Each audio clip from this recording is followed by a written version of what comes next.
She is a neato. Try that again. You're good. She is a neonatal intensive care unit charge nurse, and she had a traumatic brain injury in 2021. It kind of changed the entire course of her life. I'm super happy to have her on the show. And she's going to tell you a lot more about herself because she'll do a better job of that than I ever will. Her name is Laura Renner, and she is a fabulous author, and I love her book. Just a little book plug here. Laura, welcome to the show. Thank you so much, Amanda. I'm really excited to be here. Me too. I am thrilled that we get a chance to do this. I've had your book sitting on my nightstand for the last couple of weeks because I've been that excited about this. Oh, So, I love it. Yay. That makes me so happy. so tell me a little bit about your experience in childhood. Where did you grow up? Where are you originally from? So I grew up in Rockville, Maryland, which is like 30 minutes outside of Washington, D.C. And, I had a good childhood in so many respects. And I always thought I had a great childhood. And it really wasn't until my brain injury where I started kind of going down the trauma rabbit hole. And that's when I realized that I had so many traumatic experiences in my childhood that I either had repressed, had no awareness of, or just didn't recognize as traumatic. And it's really interesting when you kind of reframe it. And for the longest time, I thought, oh, yeah, yeah, just, bad things happen. But like bad things happen to everyone. But then when I was able to really change that perspective and identify that, no, these were trauma, like these were traumatic experiences, and really kind of process those and break those down, it really kind of changed a lot of my viewpoint about the way that I grew up in my life because I thought, oh, I was a normal kid, but I wasn't. I had severe anxiety. I had depression. I was constantly living for other people. I was just constantly filled with shame and worried about embarrassment and doing whatever I could to kind of mask and avoid that.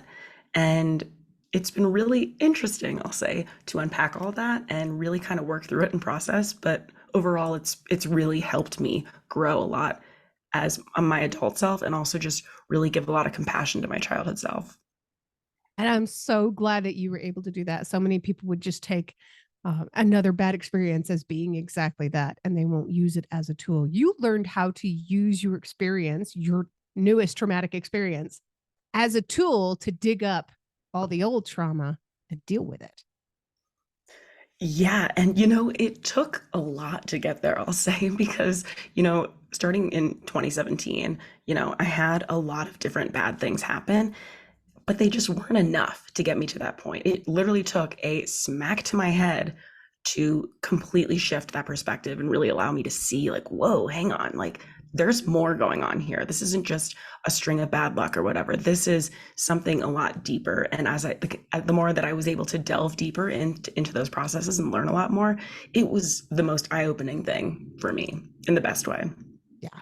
I think a lot of times we have to hit rock bottom before we're willing to really reach out and get the help that we need. 100%. And I thought I hit it that rock bottom. And then I thought I hit it again. And then I thought I hit it again. But I really didn't hit it until that brain injury. That really brought me to a different point than I'd ever been before. So, are you all right with talking a little bit about just kind of touching on the things that you had to go through in your childhood that you had repressed for so long? Absolutely. So, unfortunately, I experienced sexual abuse. I had a near death experience when I was 7. I almost drowned in a river. I was attacked by multiple dogs, actually, between the ages of 3 and 7. And, those were kind of the big T, more obvious traumas. But then I also had a lot of that I learned, especially through EMDR, and was able to really make those connections. That I had a lot of, smaller moments of, the first time that I felt that I was an embarrassment, or the first time that I felt that I was a bad kid. And these kind of pivotal moments that maybe kind of seem innocuous or not that serious per se, but really kind of attached itself to a lot of bigger other moments in time that just created these super powerful beliefs in myself that I'm not good enough, I'm not worthy, I should be ashamed, I should be embarrassed. And man, it was really intense to kind of figure all that out. And then also kind of piecing that together with in my adult life, I was married to a very emotionally abusive, narcissistic person, got divorced. And then from then, that's kind of when I was experiencing a lot of the body breakdowns, which I truly do attribute to trauma. I had a lot of bone issues. I broke my back twice. Mm. Broke my wrist falling in a parking lot. Nothing serious, seemingly. Shattered it in 8 places. I had a blood clot in my lung. And then I had a seizure. I had this traumatic brain injury, which again, that was just a freak accident. I was in one of the parks downtown in Denver. I was playing with my friend's kid. I fell backwards on stone, ended up with massive bleeds throughout multi levels of my brain that required brain surgery. Ooh. And and then through that process, there were even more complications where I, developed this one in a million life threatening reaction to a medication. So it was just like thing after thing after thing that I thought were really kind of their own individual experiences. But as I was able to kind of piece them all together, I was able to see a lot of consistencies. And so much of it came down to I never felt safe in my body. I always thought, and I was always just in fear. So much of my childhood trauma and my adult trauma just stemmed out of constantly having to feel like I needed to be on high alert, always preparing for the next bad thing to happen. And that meant a lot of breakdown in my body, a lot of breakdown emotionally, a lot of masking and dissociating from a lot of what was really going on underneath the surface that I just wasn't ready or equipped to deal with at that time. Wow. And I understand there was a time where your medical providers were not wanting to hear you. They weren't listening to what you were telling them. Oh yeah. Oh my God. I mean, that's just a Medical gaslighting. oof. That has been a constant problem. And the hilarious part of that is I'm a nurse. I am someone who is medically informed. I am someone who, in theory, should know how to advocate for themselves. And I was still met with roadblock after roadblock after roadblock and just not being believed. I showed up with the classical presentation of what's called Stevens-Johnson syndrome, which is this potentially life-threatening reaction. And they still said no, they thought I had mono. And I was just like, what is happening? Like, what world am I living in? It was just like it was terrifying in a lot of respects because I thought, I am someone who I'm medically informed. I know myself. I know what I'm talking about. And I know how to advocate for myself in a lot of respects. But if I'm still being met with all this resistance, what does that mean for everyone else? What does that mean for just the general layperson out there who this is their first time dealing with the medical community? And that whole piece, I mean, I could go on about that for hours in itself, but it's been a lot of roadblocks and a lot of hurdles, I guess, for the majority of my life in a lot of respects, as it is for many of us. Yeah, absolutely. And I love that you're a trained medical professional because we can actually talk about some of this stuff now that I'm normally not able to really discuss with people because they don't truly understand what certain things mean. And I Mhm. love that you said that the person that was in your life before your ex-husband was a narcissistic person. You don't go out and diagnose him as having narcissistic personality disorder because this is very difficult to diagnose. Right. Being narcissistic is not the same thing as having NPD. Exactly. And there was another term that you touched on. You said you had a disassociation from your body. A lot of people don't fully understand what that means. In fact, I didn't understand what it means, and my therapist really didn't explain this to me. I thought disassociation was where you have what we used to call split personality disorder, dissociative identity disorder, and that's not the same thing. So let's talk a little bit about dissociation. What were you experiencing? What does this actually mean? What are people experiencing when they go through this? You're exactly right. And that's something that took me a long time and a lot of, therapists explaining it to me, a lot of reading about it because I was just like, well, this is all that I know. So what is that supposed to mean? This was my baseline.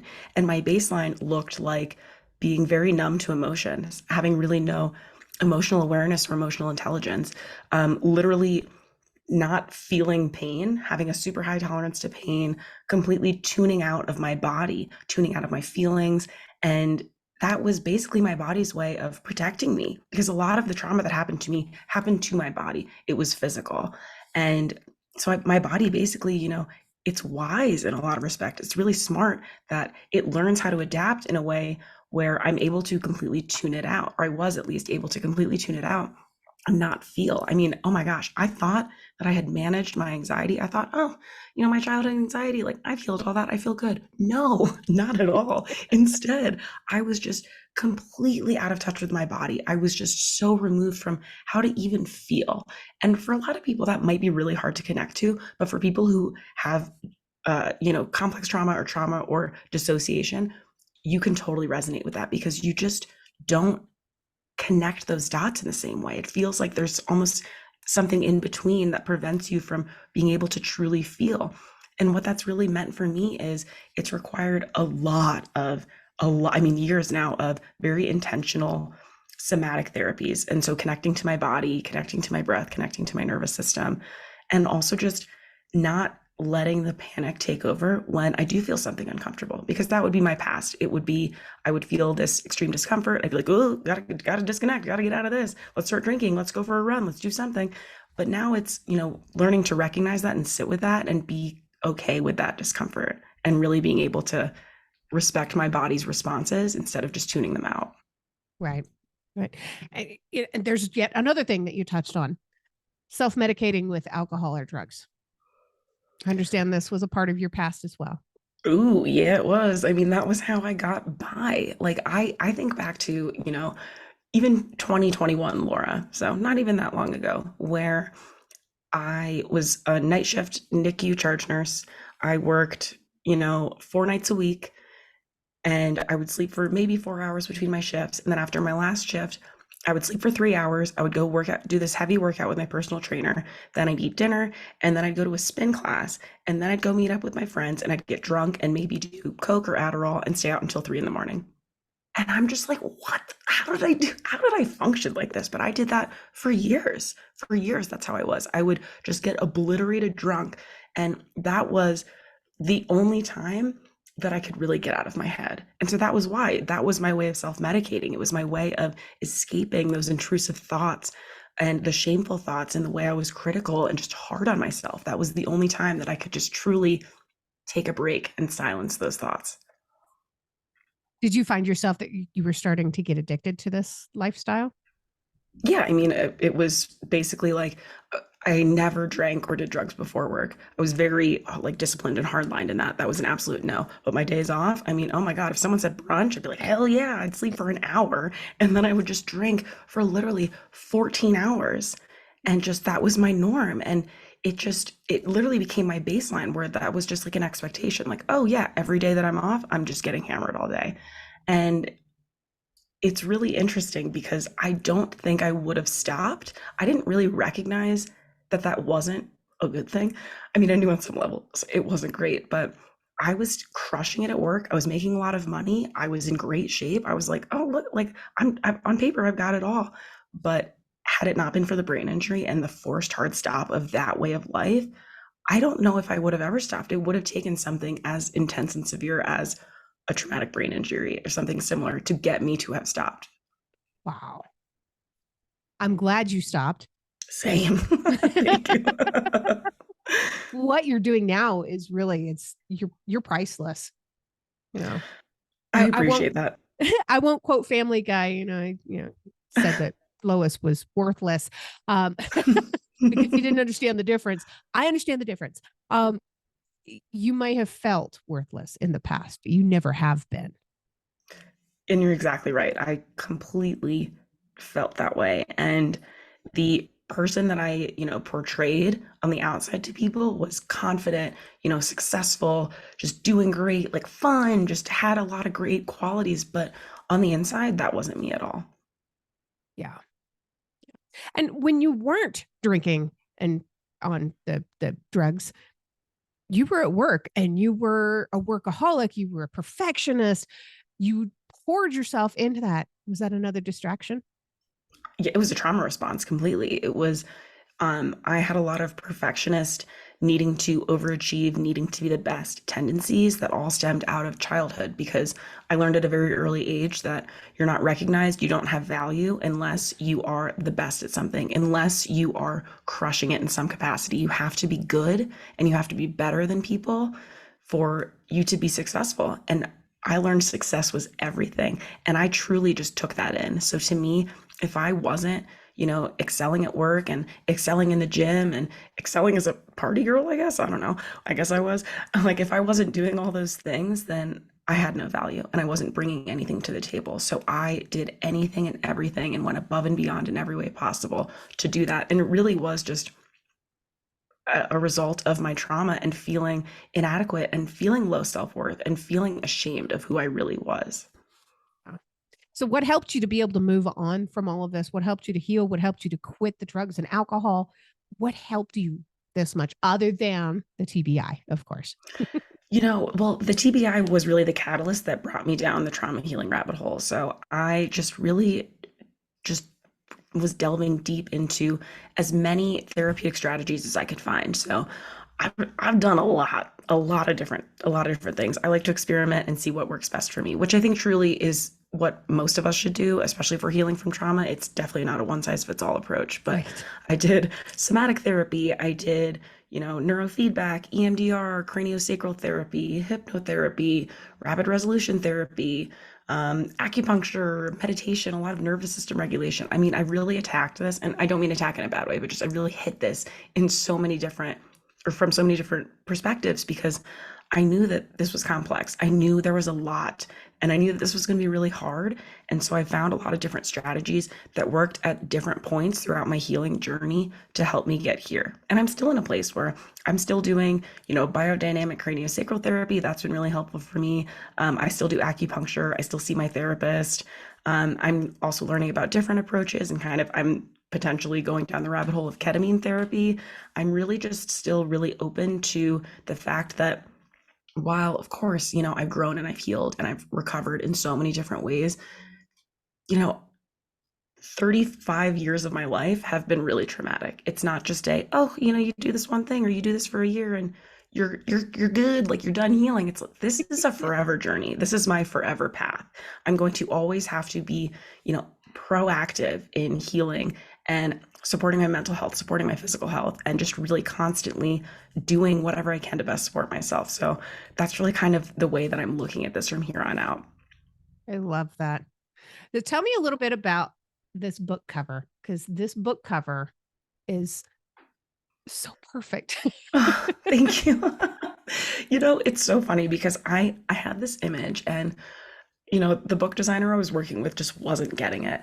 And I just was so specific because I just wanted to really I wanted light colors to kind of break or pull away from the dark themes of the book because my book, I wanted it to be funny. I wanted it to be a lighter approach because so many trauma books, as you know, are so dark, so heavy, so medical, It's a so trauma intense. dump. Yes, truly.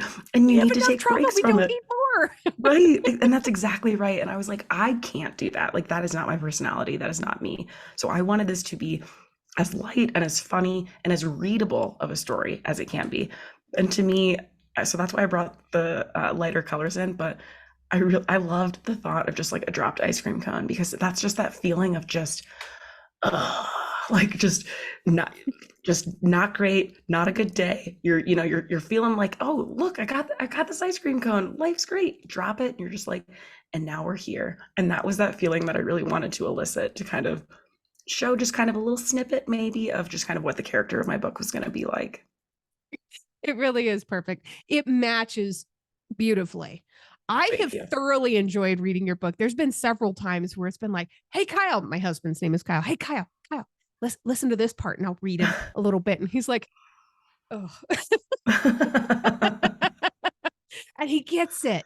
He gets it. It's hard for a lot of men to truly understand trauma healing from a woman's perspective because for one thing, we're all completely different anyway. Your healing is never going to look the same as mine, but my husband is definitely a man's man.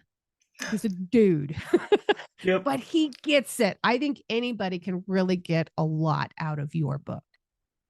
I so appreciate that because that was really what I wanted. I didn't want it just to be like, look, here's like, my trauma dump. Here's me just like, vomiting out all my information and my story. Like, here it is. Like, instead, I wanted it to be this really relatable, readable, and at times funny and comical story where people can get value from it but also enjoy it throughout the process instead of just being like, oh, I gotta read this book because like I need to finish it and like I know it's going to be good for me but I hate it. Like that was the exact opposite. Yes. Like the body keeps the score. That book is so valuable and just chock full of knowledge, but oh my god, I had to stop reading that book 12 times at least because it was just so like viscerally too much for me. And that's the case for a lot of trauma books. It's not just that one. It can be great and still provide you a lot of really important information, but be miserable. And like, who wants to read something that's miserable? Yeah. Yeah, exactly. And I love that you said that too, because I'm honestly, I have that book on my shelf right over there. Right over there. I have not gotten all the way through it yet. Yeah. I've had it Yeah. for years. No, the majority of people that I talk to about that book haven't finished it. Yeah. I did the audio version. I finished it, but I will say I fast forwarded some parts for sure. I did not listen to every single word in that book because I just couldn't. Yeah. Well, there's some parts of it that aren't even going to necessarily be relevant, but the parts that are relevant are the parts that we need to reach out and look at and read and pay attention to. Absolutely. So I understand you have your book handy and you have a part of it that you would like to read for us. Yes, I do. So this is actually a part that's super relevant to me right now because, once again, on my trauma healing journey and just my life journey, I have, excuse me, you think you overcome one challenge, overcome one hurdle, and you're going to find this like good spot for a while. But that's not usually the case, and my life has been really rocky lately. So I feel like this is something that can hopefully resonate with other people too, but this definitely resonates with me right now. Being on this healing journey is a lot like running. Well, running for people who aren't runners, myself included. You start feeling the pain early on, and you're like, forget this, I want to stop. But you hope if you go a little further, it won't suck as badly. As you're a little further into the run, you settle into the sweet spot of, okay, I think I can do this, and you hit that comfortable stride. Soon after, you're back to the, nope, I can't do this, this is hard, and you are hell-bent on stopping. This is where a lot of us usually throw in the towel. So what if you say, I just need to make it to that next stop sign? Then the next stop sign comes and you say, okay, legs, let's make it to the next stop sign. This is that really tough part where your body is saying, respectfully, fuck off and end this. But you know how good it will feel to hit that next stop sign. And maybe you keep playing this game until you make it to your original destination. Even if you don't make it that far, you can feel proud of pushing yourself further than you thought you could. And you know you're better for it in the end. That's the healing process in a nutshell. You have to constantly throw yourself over the next hurdle to what feels like the sweet spot, but it's not. You know something else challenging is about to jump right in front of your path. However, with time and practice, you get used to it. You find comfort in the discomfort. So instead of getting tripped up by the hurdles, you embrace the challenge, knowing how damn good it feels to get beyond it. I love that. So people can find your book on your website, laurarenner.me.